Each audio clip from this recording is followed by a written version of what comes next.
അന്തർ സംസ്ഥാന ലഹരിക്കടത്ത് സംഘത്തിലെ 2 പേർ പിടിയിൽ. മലപ്പുറം കേന്ദ്രീകരിച്ച് ലഹരിമരുന്ന് വിൽപ്പന നടത്തിവന്ന സ്ത്രീകൾ ഉൾപ്പെട്ട സംഘമാണ് പിടിയിലായത്. മലപ്പുറം ഊരകം നെല്ലിപ്പറമ്പ് സ്വദേശി കാവുങ്ങൽ പറമ്പിൽ 33 വയസ്സുള്ള തഫ്സീന, ഇവരുടെ സുഹൃത്ത് കൊണ്ടോട്ടി പുളിക്കൽ സ്വദേശി അമ്പലക്കൽ 36 വയസ്സുള്ള മുബഷീർ എന്നിവരാണ് പിടിയിലായത്.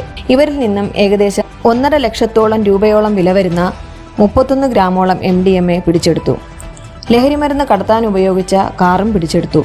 അരീക്കോട് പത്തനാപുരം പള്ളിക്കൽ എന്ന സ്ഥലത്ത് വെച്ചാണ് ഇവരെ പിടികൂടിയത്. ഇവർ ഉൾപ്പെട്ട സംഘത്തെക്കുറിച്ച് വ്യക്തമായ സൂചന ലഭിച്ചിട്ടുണ്ട്. ഇവരെ നിരീക്ഷിച്ചു വരികയാണ്.